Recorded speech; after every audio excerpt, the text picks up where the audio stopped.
Assalamualaikum warahmatullahi wabarakatuh. Alhamdulillahi rabbil alamin. Assalatu wassalamu ala ashrafil anbiya wal mursalin Sayyidina wa maulana Muhammadin wa ala alihi wa ashabihi ajma'in, amma ba'd. Qala ta'ala fi kitabihil karim, a'udzu billahi minasyaitonir rajim. Bismillahirrahmanirrahim.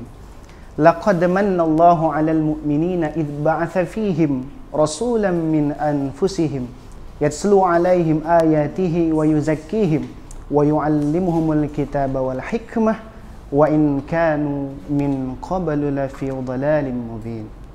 Shadaqallahul 'azim. Hadirin sobat muslim rahimakumullah, marilah bersama-sama kita bersyukur kepada Allah Subhanahu wa taala dengan mengucapkan alhamdulillahi rabbil alamin.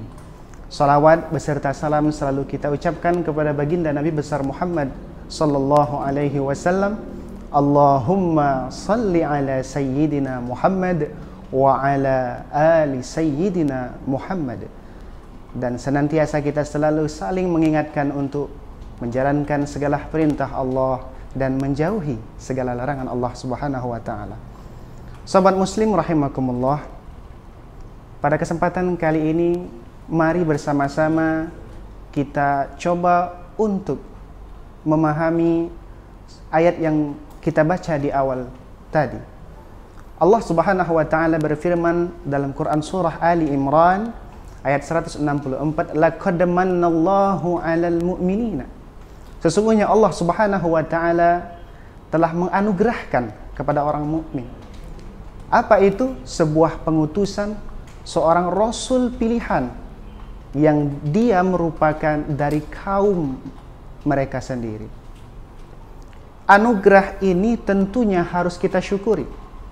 Dan tahukah sobat muslim sekalian, apa yang Allah anugerahkan tersebut?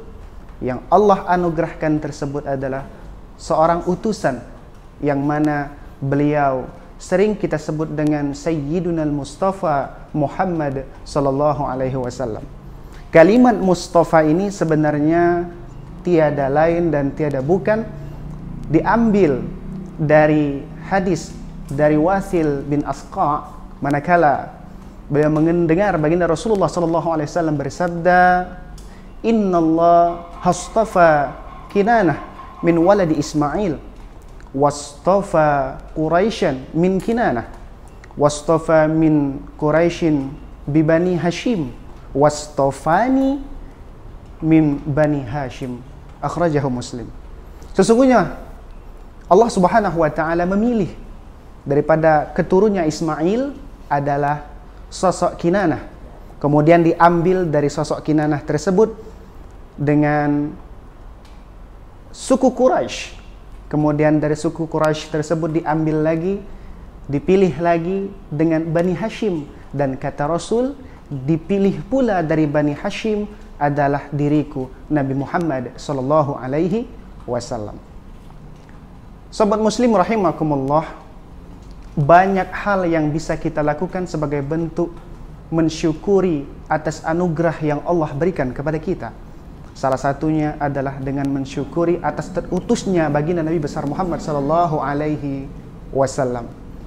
Dengan kita mencintai beliau dan memahami apa saja yang telah beliau perjuangkan, semoga saja ini merupakan bentuk bahwa kita mencintai baginda Rasulullah sallallahu alaihi wasallam. Pada kesempatan kali ini saya akan mengajak sobat muslim sekalian untuk bersama-sama kita membahas nasab baginda Nabi besar Muhammad sallallahu alaihi wasallam. Sesungguhnya pembahasan mengenai nasab ini telah dijelaskan oleh Syekh Muhammad Nawawi Asy-Syafi'i dalam kitabnya Nurul Dhalam. Beliau mengatakan, yajibu ala kulli mukallafin ay ya'rifa nasabahu sallallahu alaihi wasallam min abihi ila Adnan wa min ummihi ila Kilab. Jadi kita sebenarnya punya kewajiban untuk mengetahui nasab baginda Nabi Muhammad sallallahu alaihi wasallam dari ayahnya hingga ke Adnan, kemudian dari ibunya hingga ke Kilab. Meskipun tak semua orang mampu menghafalkannya, paling tidak kita bisa mengetahui secara ijmali, secara umum, siapa saja ayah, kakek, nenek dari baginda Nabi besar Muhammad SAW. Beliau adalah Muhammad bin Abdullah bin Abdul Muttalib, yang mana nama beliau Abdul Muttalib yang aslinya adalah Syaibah, atau biasa juga dikenal dengan Syaibatul Ham. Syaibatul Ham, kenapa dikatakan Syaibatul Ham? Karena humidat khisaluhus saniyah, karena beliau terpuji dari segi panutannya bagi kaumnya pada saat itu. Kemudian Abdul Muttalib ini punya ayah yang bernama Hashim. Hashim ini nama aslinya adalah Amr bin Abdi Manaf, yang nama Abdi Manaf ini adalah Al-Mughirah bin Qusay, yang nama aslinya adalah Zaid. Kemudian Qusay bin Kilab, kemudian bin Murrah bin Ka'ab bin Lu'ay bin Ghalib bin Fihr. Nah, pada Fihr inilah yang beliau biasa disebut dengan Quraisy. Di sanalah suku Quraisy menasabkan dirinya kepada Fihr. Kemudian dari Fihr ini bin Malik, dari Malik bin Nadhr, kemudian dari Kinanah, kemudian Khuzaimah, kemudian Mudrikah, kemudian bin Ilyas, lalu ke Mudar bin Nizar bin Ma'ad bin Adnan. Kemudian dari sisi ibunda Nabi besar Muhammad SAW, beliau adalah Aminah binti Wahab bin Abdi Manab bin Zuhrah bin Kilab. Sobat muslim rahimakumullah, memang terlalu panjang kita akan membahasnya, tetapi paling tidak kita telah mengetahui dan memahami serta pernah mendengar bahwa nasab baginda Rasulullah tercinta itu pernah kita dengarkan. Dan lebih baik lagi bila kita menghafalkannya, karena dengan menghafalkannya itu insya Allah itu adalah bukti bahwa kita mencintai baginda Rasulullah SAW.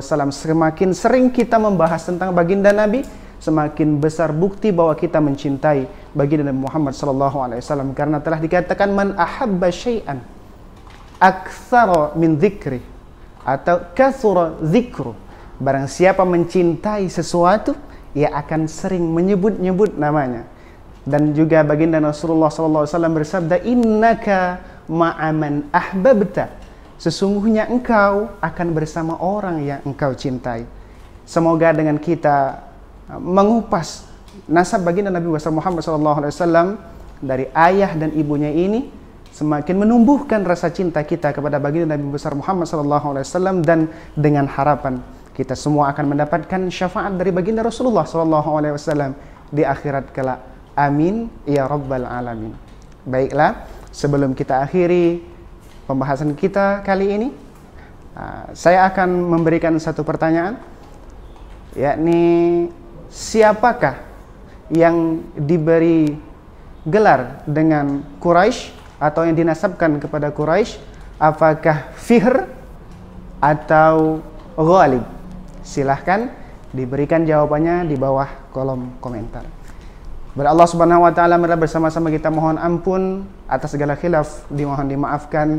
Akhirul kalam, wabillahi taufiq wal hidayah. Wassalamualaikum warahmatullahi wabarakatuh.